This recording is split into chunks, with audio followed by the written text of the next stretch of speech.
So we are doing Class B, which is Circle Training Buyer Agency Agreements. So in Circle A, we did the buyer's consultation, and I stopped at where I would then have them sign the buyer agency agreement. What this class is going to cover is my scripting and my language in presenting a buyer's agency agreement to a client, and setting expectations with that agreement with how things are going to work, and the expectations that they should have of you and you should have of them. What you will need is your, of course, buyer's agency agreement. Can we get one? Oh, yes.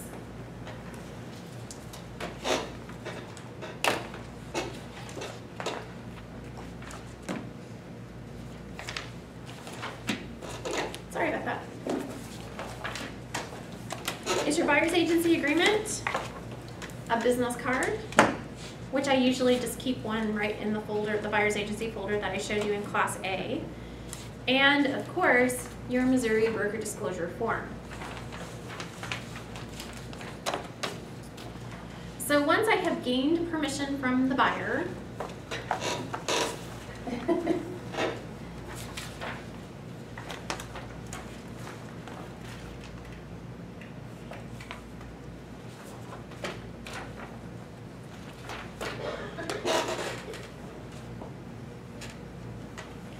okay, once you have gained permission from the buyer to enter into the agreement, then you are going to fill it out. And so the contract is going to be made, and the first blank on line 1 is actually the buyer's name. When you fill out the buyer's name, it needs to be their entity or their marital status. So if it's, you know, Laura Peters and David, John Peters, husband and wife, or Laura Peters, a single person, or XYZ Incorporated, or whatever the entity of the buyer would be. So you need to have that on the contract. The broker name is us, which is going to be Keller Williams Kansas City North or Keller Williams Northland Partners. We have DBAs for both. I like the Kansas City North, so that's what I use. So I would write Keller Williams Kansas City North. Wherever it says broker, that's when you're going to write Keller Williams Kansas City North. The general description of the property is going to be whatever the buyer is looking for. So typically that's going to be residential. It's going to be a general location, and I try to go as broad as possible. So I would typically write Kansas City metro area. Now if you have a very specific buyer or maybe a savvy investor that has like an agent for one side of town and an agent for the other side of town, you can limit that to Kansas City North, north of the river, Clay County, Platte County, Gladstone only, one particular address. If that's how you have to do it, that's okay. But if I'm doing a broad buyer's agency, it's just Kansas City metro area. I've never had anybody really argue with that unless they were a savvy investor or a buyer that is looking in multiple locations and believes they should have specialists in each specific area. The term of the agreement is always going to start today, whatever today's date is, and then continue through is really up to you. You can make it 30 days, 60 days, 120 days, 6 months, 12 months, 2 years. There's no right or wrong. I have done 18-month buyer agency agreements for buyers that I knew were in a lease for a period of time, and I didn't know what their motivation would be to get out of that lease quickly or wait it out. So there's no right or wrong. I'm absolutely willing to do a buyer agency with someone who is in a lease for 6 or 12 more months. I'll just get them to commit to me and sign the agreement in advance. Certainly always follow up with the buyer. What you're going to find is if most buyers tell you they're waiting a year, they'll buy in 6 months. So you need to actually be calling them at month 3 to get that put together. So in some cases that's really true, is that they really want to wait and be moved in a year, but those are great questions that you should have already covered in your questionnaire with the buyer. All right, I'm just going to have you guys fill in the blanks and then I'll go back and do the scripting. So on the next page at line 81 and 82, you have a choice here. You can be paid the amount of the commission that is in the multiple listing service, or you can write in a particular amount that you want to guarantee that you will be paid, whichever is greater. I will work for whatever's in MLS. I'm okay with that. So if I sell a short sale and they're only paying me 2.5%, I will accept 2.5%. So I'm not going to write in a minimum standard on line 82. If I were to write in a minimum standard, so let's say I checked the box at line 81, and then I wrote in the number 3 on line 82. If for any reason the seller is only paying a 2.5% commission, this gives me the right to go back to the buyer and get 0.5% of my commission from the buyer and add it to their closing costs. And that's okay. There are agents in our office that do that, that have a minimum standard commission, and that is absolutely fine. You just need to make sure that you're explaining that to the buyer, that this is your policy, and that will be added to their closing costs. Now, you might be able to get the seller to pay for the closing costs, which inadvertently pays for that part of the commission, but just be aware that you just have to explain it. I'm very comfortable with whatever happens, happens, because you're going to have transactions that'll pay you less, and then you're going to have a transaction where you might score a bonus. It'll all kind of average out to 3. I do my business planning based on 2.8% commission, which we'll cover in business planning class, just to cover those times when I maybe don't make a full commission or I have to make an adjustment for some reason. The second line that you can fill in is line 85, which is your written fee agreement. That's if you're going after a seller that is not in the MLS and it has already promised to pay a particular commission through another agent that you would be shared that commission with. I typically write in 3, you could write in 4, you could write in 5, you could write in 10. You can write in whatever it is that you want to go after with an unrepresented seller. So this would be the situation where I drive by a for sale by owner and the buyer goes, wow, that's a great house, how much is it? And I find out it's in their price point, so that I'm going to go to that seller in advance, knock on their door, present a right to show agreement with my minimum standard commission written in, and asking their permission in advance, will you pay the commission on behalf of my buyers? All of this is the minimum that you're going to ask for a written fee agreement, and if for any reason the seller doesn't want to pay it, then the buyer will agree to do so. Now there's scripting around this, we'll cover that when I get to that part. But just know that's what it is. Other commission, if you are going to add additional commission to the buyer's closing costs, it's 50-50 in our office. Half the agents do it, half the agents don't. It's not a big deal to get. Again, it's just about disclosure to the agent that you're going to do that. I see extra commission anywhere from $50 to $400, as it can be anywhere in the middle that you would like to charge. I also know that there are agents in the office, and I have done, where if you're dealing with an investor or a cash buyer that's just buying very small property, that you just establish that you have a minimum standard commission, which is a flat fee. An agent in our office not long ago had one of his very first buyers had 60 grand cash, and figured out that he could buy 3 houses in Independence for the price. And this particular agent was not excited about doing 3 deals and making a few $100 off each deal, and then after splits with the company, barely making the grocery bill. So he came to me and said, how can I do this? And I said, well, just charge him a flat fee and just tell him that's part of the closing cost. And he did that and was successful in getting that buyer to pay probably what amounted to $2,000 to $3,000 extra commission over the 3 deals. So, whatever the seller wasn't paying, then the buyer would pay the difference. So if the seller had a flat fee commission of $1,000 and his standard was $1,500, the buyer would add $500 to the closing costs and pay it.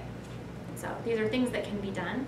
And if you guys want help with those scripts or how to write it up, I will give you the name of that agent, and he can train you, because he's also a mentor trainer. Okay. Then on the next line that you can fill in, it's line 102. I'm sorry, I guess it's line 98 and 102.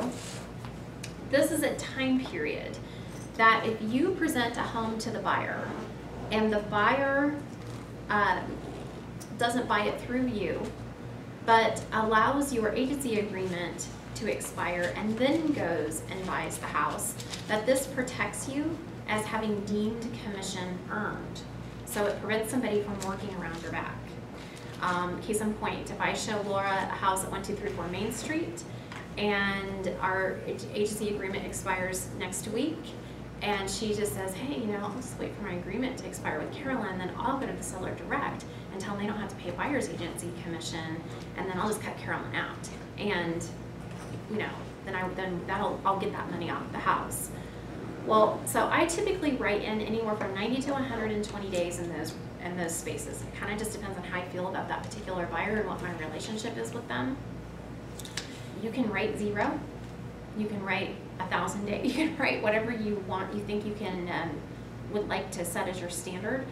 I just feel like if a buyer is going to wait 3 months or 4 months after my buyer agency expires, they're probably not worth messing around with anyway. If they were to go around me and buy the house, if I can't get them to do it within 3 months, I don't deserve to be paid. So I'm kind of okay with that. But it's really your choice as to what you want to write in there. Again, I'll give you script handlers for that. All right, the next thing that you're going to get to is page 5 of 6, line 219, is the checkoff boxes for the buyer agency choices.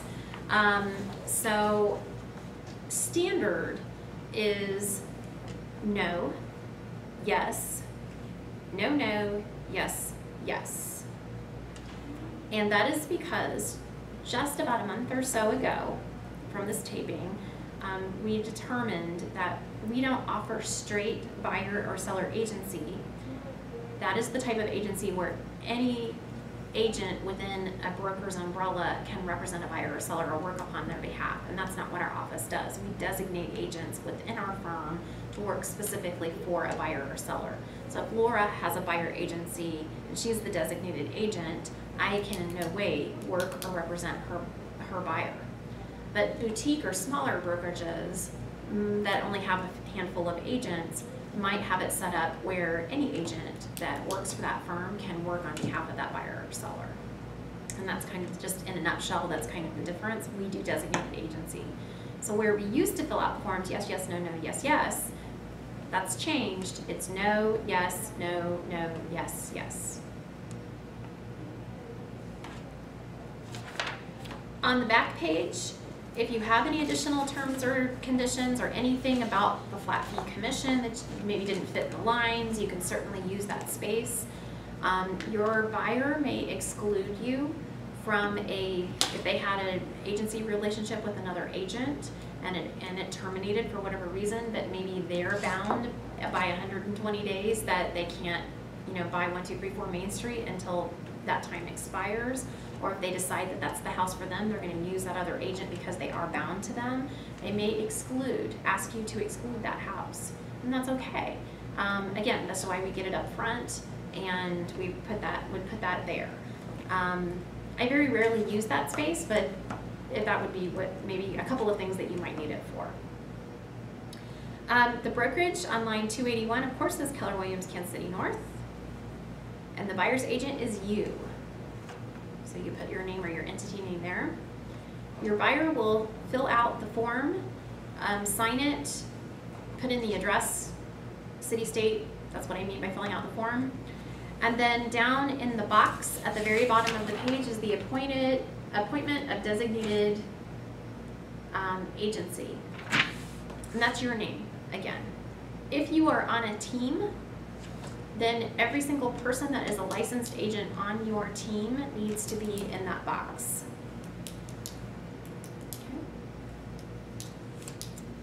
Okay, so now, the next thing I want to just briefly explain is the Missouri Broker Disclosure Form. This should have already been handed to the buyer at your first meeting. Or if this is your first meeting, then now is the time, to hand this off to them. And I generally explain this as just kind of the layman's terms of how agents can represent their clients in the state of Missouri. At Keller Williams, we do not offer sub-agency and we do not offer disclosed dual agency. So I cross those off so that the buyer and or seller understands that we do not represent two clients at the same time. And then I'll just casually kind of explain this very briefly that, you know, in the state of Missouri, we're required to tell you what your choices are. And of course, if I were listing a property for you to sell, I would be your listing agent. When you buy a property, then I would be your buyer's agent. My firm does not do subagency, which is where I could hire another agent on your behalf to work for me to represent you. We don't do that. And dual agency is where one agent can have a representation agreement with two people at the same time and close on the deal and allow them full representation of both people. Now there are some rules about that, but we just kind of feel like it's not 100%, well, first of all, it's not easy to do. And secondly, how can you serve two masters? It's just difficult. So in the situation that I might have the perfect listing and I have you as the perfect buyer and I need to put you guys together, transaction agency allows me to go neutral. So I can't really give you all of the value advice. I can't take sides. I can't tell you motivation to the seller. I can't give your motivation to the seller. But I can represent the paperwork and just kind of get the deal together so we are making sure that you're seeing the right home and getting the right house. I don't always go into transaction explanation. I kind of usually leave it at, I will represent you to be your buyer's agent. We don't do dual agency.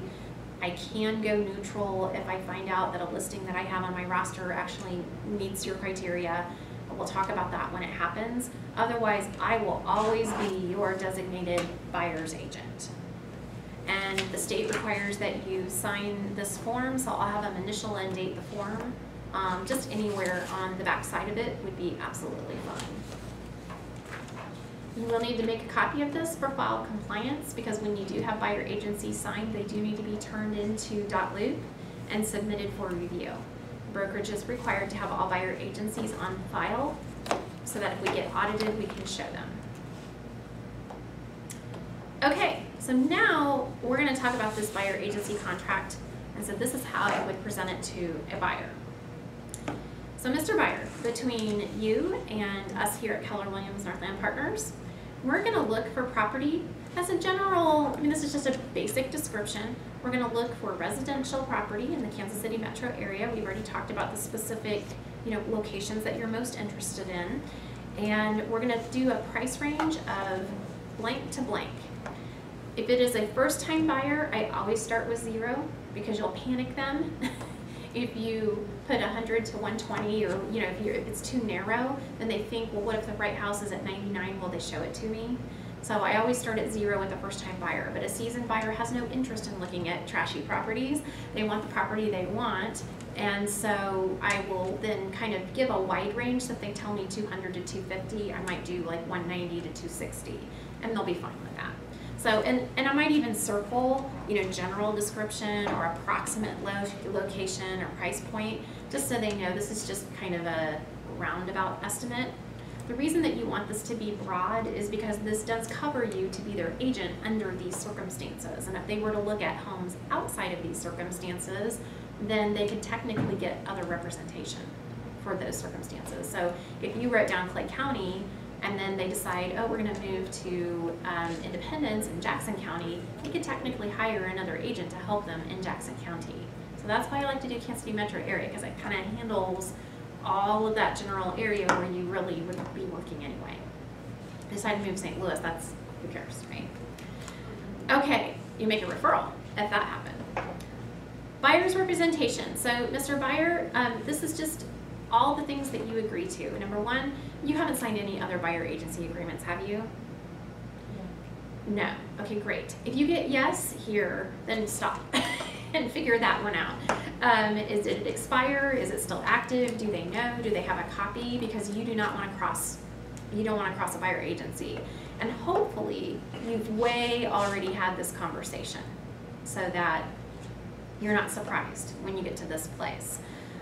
You definitely, before I do any consultation or agree to show home, I'm always asking that buyer if they have, representation. And I usually would say, so I'm not stepping on somebody's toes, or, just so I'm not, making somebody upset, you know, do you have an agent that you're working with or you're already committed to? And then if they say yes, well, have you signed anything, right? And I'm someone already pre-qualify that, but just in case there has been a time when I've asked that question and they say no over the phone, and then I get them here and suddenly they have a remembrance of signing this, and then they're panicked, and then you'll find out that they do have representation. And sometimes it's that they don't like that agent. You know, they just didn't get along with them, and they didn't want to admit that they'd signed it. And you know, the fair thing to do is to stop and have them go fix that. You know, have that agent release them. You know, most agents I think would, because if it's not working out, it's not working out. But there might be a time when an agent won't release them, and then you don't want to be in big trouble. Okay, so I'm just gonna say, you know, you haven't signed any other buyer agency contracts, have you? Yes, no, great. Then I will ask them, if I don't already know the answer to the question, have you seen any other properties before today that you think you would be interested in purchasing?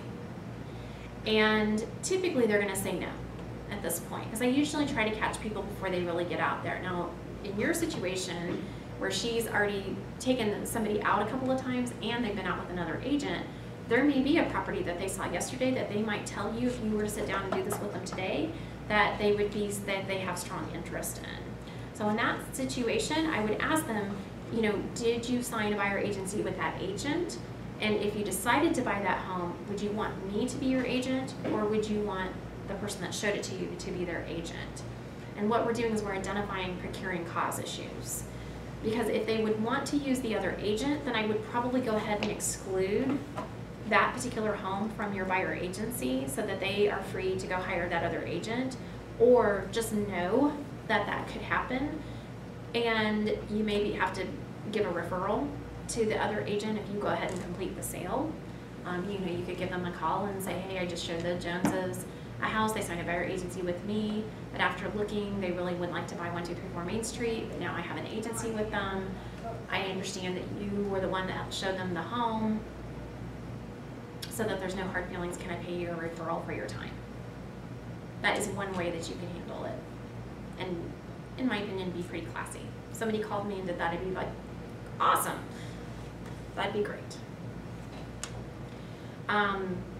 If they didn't sign a buyer agency agreement with that person, though, it's kind of up for grabs. So that's just something that you might want to talk about. Most of the time, the buyer is going to say no. And so I'm going to just move on.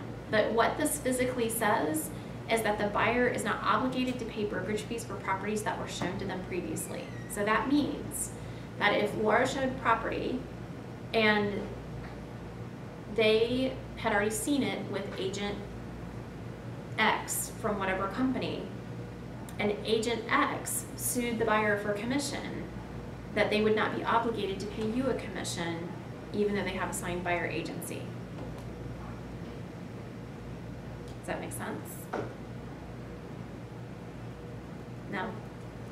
Say it again. Okay.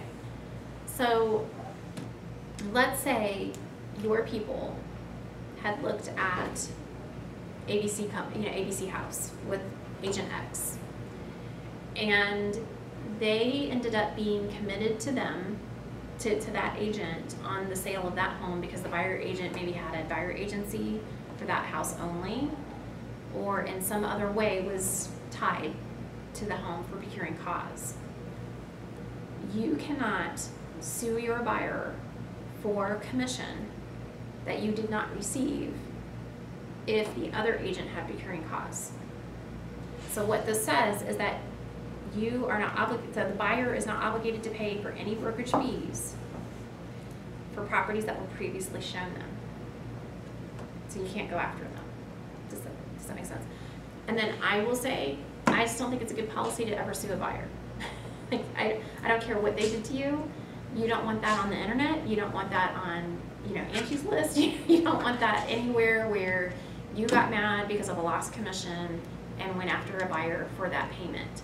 There may be a situation and a time and place when that's appropriate, but my first I'm going to try to get all this fleshed out before I even get under contract with them so that I have an understanding of what they like, what they were shown, and who showed it to them. So that if that ends up being a house they like, I can step aside way before it takes up my time, or I can make an arrangement with the other agent or that buyer in particular that they'll pay me for my time, or that they'll pay the other agent for their time, if it were to come to that. It's high level stuff, which is why if the buyer hasn't seen any other houses that they like, I'm just glossing over it. I'm not even going to try to explain that to them. Your goal in doing these contracts with people is you are not an attorney. You do not have to explain every little legal aspect to them, but I want you guys to understand what it means so that if it comes up and a buyer questions you about it, you're not left without an explanation or a script handler for it. Because when I was young in my career, that's how I lost agencies, was I couldn't explain or I didn't have a handler. So, hence the class. Okay. Next is buyer is not aware of any facts that would prevent them from closing. So I usually put in a funny here, and it's like, so you're not like headed off to Leavenworth prison or anything, are you, tomorrow? You know, and they'll laugh and think that's kind of funny, and then I'll just move on. And then I'll say, so and you have to follow all government rules and local laws, so we can't commit mortgage fraud together. You know, and then they'll laugh. And then I'll say, okay, great. So then the next thing is that you will give me a copy of your loan approval. And don't forget, I want to see a copy of that good faith estimate that the lender gives you, because if you do want to ask the seller for help with your closing costs, I want to know how much those exactly are going to be, okay? And again, this is just another checkpoint where I can just show that buyer that I'm looking out for them, that I want to know what those costs are, and in case they stray to another lender, I want to make sure that lender is being fair to them on the expenses and the fees. And just give that a good look over for them. And that's another service, that value-added service that you're giving that buyer. Okay, and then from this point forward, buyer agrees to inform all real estate licensees and sellers with whom they come in contact with that, you know, now you've hired an agent. So from this point forward, if you drive by an open house, you drive by for sale by owner, you see a model home that has an open sign in it, I do not want you to go in, okay? And here's why. Remember when I talked about that, you know, agents that are, you know, in those open houses are actually representing the seller and they don't represent you, right? Well, we're all trained as open house agents and model agents to know when buyers like homes and look for buying signals. And you may think you're playing it really cool, but if you walk into that open house and you fall in love with the kitchen, that agent is going to know. And then when you call me and tell me, oh my gosh, we went into this open house and we fell in love with the kitchen and we want to write an offer right away. What is the chances if the agent working with the seller knows you love the kitchen that I can get you any kind of incentives or discounts on this house? Very little, don't you think? Because the agent's going to know that you love it and you will pay whatever it takes. So from this point forward, do not go into any open houses, model homes, or for sale by owners without me. What I want you to do is stop the car, call me immediately, and give me the address, phone number, name on the sign, for sale by owner name if it's on the sign, grab the flyer, and call me and I will set up a private appointment for us to look at the home together.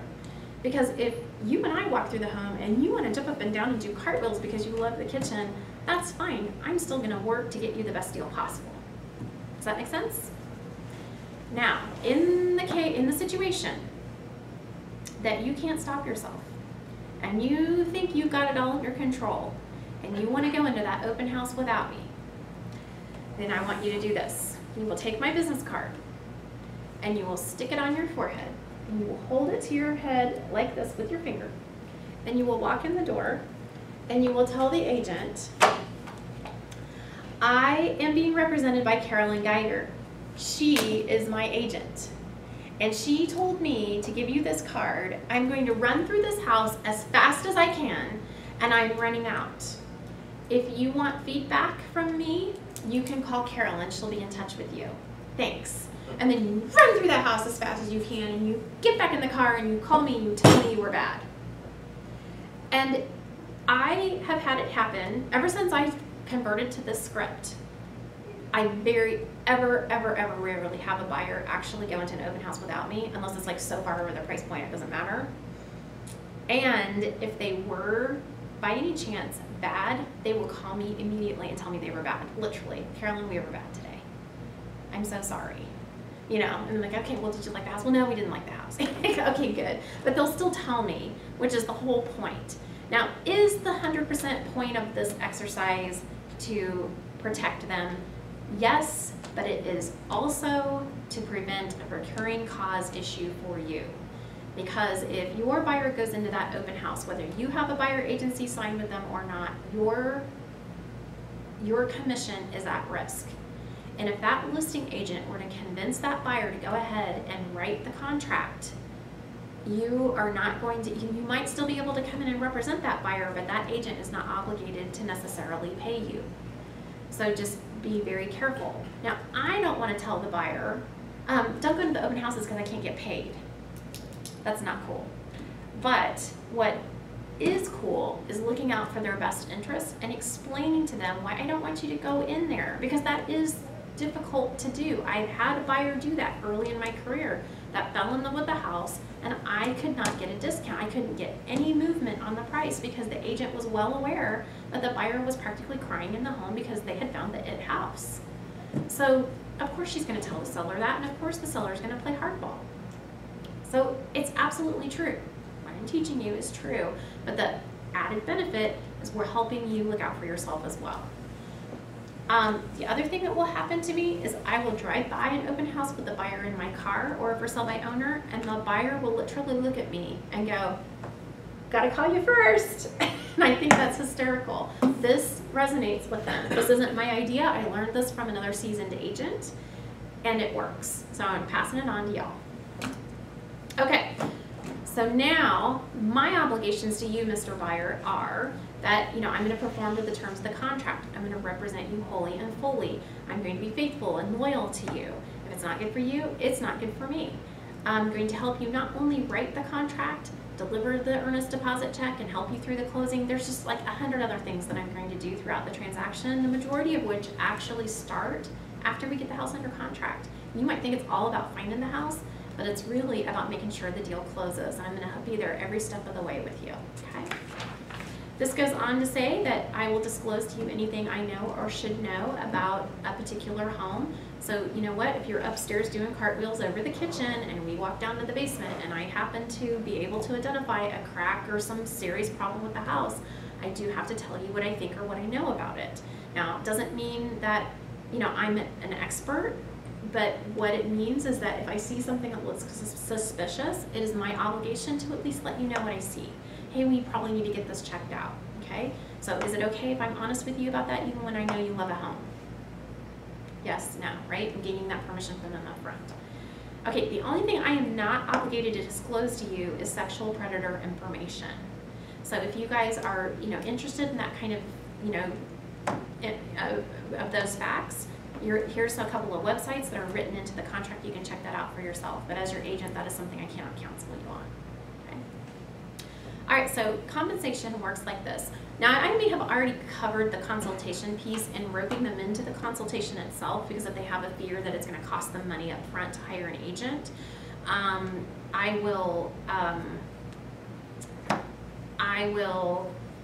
may have already used this particular script. So if I have, then I'm not going to go over the whole thing again, but the script would go. So Mr. Buyer, this is how buyer's agency works. When we work together and we look at homes that are in the multiple listing service, the seller has already pre-agreed to pay for the buyer agent commission as part of the listing commission that they give the listing agent. And that's why it's important for us to have a relationship together, because I am technically being paid by the seller and their agent. But this documentation allows me the right to represent you and work in your best interest. So you don't have to pay me a thing. The seller pays the commission. It doesn't cost you anything to get the best representation and the best value advice to help you make the right deal. Isn't that great? Okay, so what this means is that I will work for whatever's in the MLS, or I have a minimum standard, whatever your standard is, For me, I will work for whatever commission is being offered in the multiple listing service. Sometimes that could be less than normal, and sometimes it can be a bonus. And it's okay if I make a bonus every once in a while, right? Right, so that way, and again, I might bring that up because if you then show them a house that has a bonus and they find, and you don't disclose that sometimes you can make more money, or even when I show them that house, I'll drive up to the front door and say, hey, this house has a bonus, let's buy this one, right? And I make a joke out of it. And that way I've disclosed to them that, hey, this has a bonus, because the last thing I want is for them to figure that out 6 months after they bought the home and they're going back through their closing paperwork. And now they're unhappy in the house because it has a bad air conditioner and the roof is bad, and they just think that I oversold them something so I can make more money. Okay, so I usually like to disclose that kind of stuff up front, that hey, it could be less than normal or it could be more than normal. Is it okay if I make a bonus every once in a while? You know, and I kind of laugh it off. And most people are like, oh yeah, that's cool, you know, we like bonuses, yay, and they all get on your side, because at this point, in this whole hour or so that I've spent with them, I'm creating a relationship and I'm gaining trust. And they suddenly they like you. If they didn't, they wouldn't be sitting across from you at this point, probably. And they want the best for you, just like you want the best for them. Now, if you have a minimum standard, you're gonna have to explain that. And then on line 85, where we wrote in the written fee agreement, this is how I would explain that part. So you'll never have to pay me anything, the listing commission is split, blah, blah, blah, blah, blah. Now, in the event that I happen to locate for you a for sale by owner or a home that maybe is not listed, where the listing agent has already procured a commission and set that aside, then this gives me permission to go ask the for sale by owner to pay a commission upon your behalf. And you know what? 99% of the time, most for sale by owners and people that maybe are expired, or maybe I just do some door knocking around a neighborhood and I find the perfect home for you. I am apt to do that. They'll be happy to pay a fair commission. They're just looking to save the bigger dollar. So if they were to list their home and that commission might be 6 or 7%, and I come in and say, hey, I've got a buyer already in hand that might love this home, will you pre-agree to pay the commission for them at 3 or 4%? They might be just thrilled to do that because they'd get the home sold faster without all the hassle, and you'd get in the right home. Wouldn't that be great? Tie down, and I use the same tie down every time. but you know, isn't that awesome?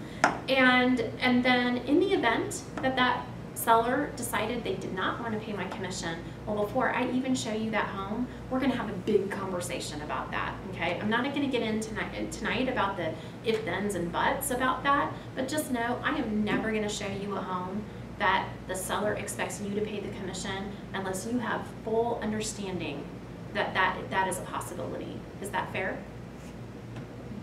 Okay, great. So I'm getting their permission on that. If you have an admin commission, then you're going to add that. You know, then you're going to explain that. And I have an admin commission. I don't have an admin commission personally, so I don't have a great script for that. But don't you? And what is your script for? That my company has us charge an admin commission for all the paperwork that's handled all the way through closing, and there's a lot of paperwork, and so that's what the admin commission is for. Great. Now when she says company, she's not meaning Keller Williams. Our office does not require anybody charge any extra additional commission. When she says company, she's referring to herself and or her team and or your own personal self. It can be the company, or there is a charge for additional paperwork. You don't even have to say company, but that would be a way that you can handle it. I just want to make that clear for newer agents that know that we don't. That is not a requirement at Keller Williams, and it may be for another brokerage. Okay. Okay, great, perfect. Okay, so then the next paragraph talks about if for any reason, I were to, show you a few properties, and maybe you decide that home ownership isn't just yet quite right for you, or we don't really find the right home, but maybe our agreement expires, and then maybe 30 days later you decide, you know what, I really did like 1234 Main Street. I think I'd like to buy it. Well, all this does is give me some extra time, since I'm the one that showed you the home, to help you, finish the sale on that home, and make sure that you get the right house. Does that make sense? And some people will figure that out and go, oh yeah, so we don't buy it without you. And I'll be like, yeah, right, because that is the way that I put food on the table for my family. And so I just want to make sure that my hard work is rewarded. It's just as simple as that. I have lost an agency on that paragraph because I couldn't explain it. I didn't have a handler for it. So I went and read it, you know, figured out what it meant, and came up with a handler, asked some people around the office. This is how I put food on the table for my family so that my hard work is rewarded. It's very simple, and most people that work for a living are totally going to understand that. You know, you go to a job, you get paid an hourly rate or a salary, they expect to get paid, and so do you. Okay, you work hard and you're a professional. All right, broker relationship, I do not, like, this is where the buyer goes, oh thank God. I will just flip through this. So from here, flip to here is the lawyer speak for this Missouri Broker Disclosure Form brochure that gives you the legalese of what a buyer agent does, what a listing agent does, what a dual agent does, and I'm not going to read that to you, that's boring. And then they'll go like, thank God, she's not going to read that to me. And then this is how my agent, just as a reminder, this is how our company accepts agency relationships. We already covered that on the other brochure. And then this is just a reminder that I do not pay for any outside services for you. So when it comes to inspections or appraisals, those are your responsibility to pay for. I will always disclose to you if for any reason our relationship should change. So if I show you one of my own listings where I would be at risk for becoming a dual agency, I gotta tell you that before I show you the house. If there's any role or issue about our contract's expiring, I gotta let you know that so we can renew it. And that's just what that means. On the buyer's identity, that just means that I don't have a mailing list that I sell to the public, but this does give me permission to give your contact information to people involved in the transaction. So if the title company needs your cell phone number the day of close so they can contact you with a amount that you need to bring for a check, I will give them that cell phone number so that they can get in contact with you. Fair enough? Great. And then other potential buyers. There may always be other buyers looking at the same homes that we are. And so if you like something, I want you to please speak up so that I can do something about it. We're getting into a very active market right now, and a lot of times the homes will be shown by the same agents to different buyers. But if you love a home, I want to make sure we get an offer in first. So will you promise to tell me as soon as you know you like something? Okay, great. Not scripted very good. Not a good script partner. Okay, then here at the top of the last page, signing this agreement does not prevent you from getting any outside legal or professional advice. So at any point in time you have any of the sales contracts reviewed by an attorney, you want to talk to a tax consultant about the implications of buying a home and what's great about that. If you need to see an engineer about the condition of a foundation or structure, you're totally welcome to do any of that. What this contract does is just allow me to work in your best behalf to procure you a home. You can get any other expert advice that you might need during the transaction. And really that's it. What you'll notice, Mr. Buyer, is that nowhere in this contract did we commit you to having to buy a home, and you don't owe me anything if you don't. Okay? I'll never charge you any money.